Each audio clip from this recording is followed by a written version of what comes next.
دعا وکړئ چې رب العالمین دا کورونا بیماری ده چې خدای پاک یې ختمه کړي او چې څومره مسلمانان په دې مرض کې مبتلا دي الله ټولو مریضانو له روغ صحتونه ورکړي.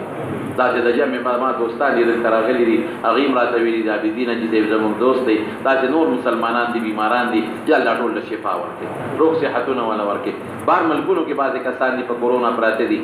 مونږ د سوال جواب کړی دی دعا ورته وکړئ چې الله تعالی وله روغ صحتونه ورکړي شفا ورکړي. یا الله د ټول امت مسلمه یې ختمه کړي خدای د ټول امت مسلمه یې ختمه کړي. یا الله زموږ حرمین واپس کولاو کړي پروردګار حرمین په مونږ بند دي که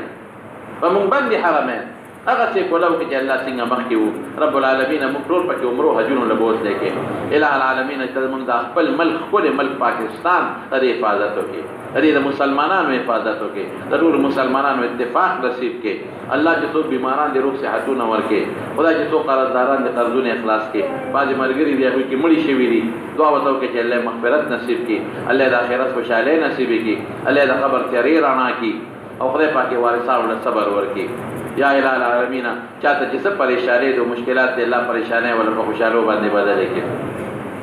زموږ په دې محله کې د میروزو محله کې فدا لالا وفات شوي دعا ورته وکړئ چې الله پاک یې مغفرت نصیب کړي خدای پاک یې ټولو وارثانو له صبر ورکړي. نور چې څومره مردګان وفات دي الله ټولو بخښي او یا الله راغلي جمع ټوله وبخښي. خدای زموږ په دې مدرسه کې په دې جومات کې چې موږ سره چا مدد کړی دی که د مال دی که د بدن دی خدای د هغې بدلې ولې په دواړه جهانه ورکړي او خدای دا په دین آباده کې په جومات په منظومه باندې آباده کې او کومې خور هغه خویندو چې دا ځای وقف کړی دی الله هغوی له د هغې مور و پلار له هغوی له د خیرت ګټې کې او چې څومره ګاونډیان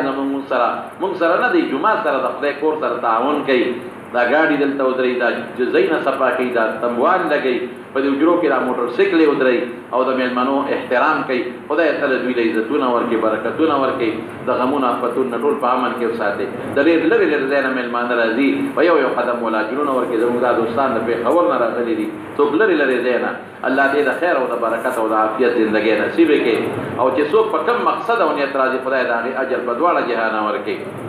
یا الله چې زما د اواز څوک اوري کوم مسافر بار ملکونو کې دي پریشانه دي غریبانه د کورونا د وجې نه بار ملکونو کې ډېر دوستان دي الله ته د حیا او د برکت ژوند نصیب کړي ته د زندګۍ اسانه کړي او د پریشانو نه په عمل کې وساتي. ربنا ظلمنا انفسنا وان لم تغفر لنا وترحمنا لنكونن من الخاسرين.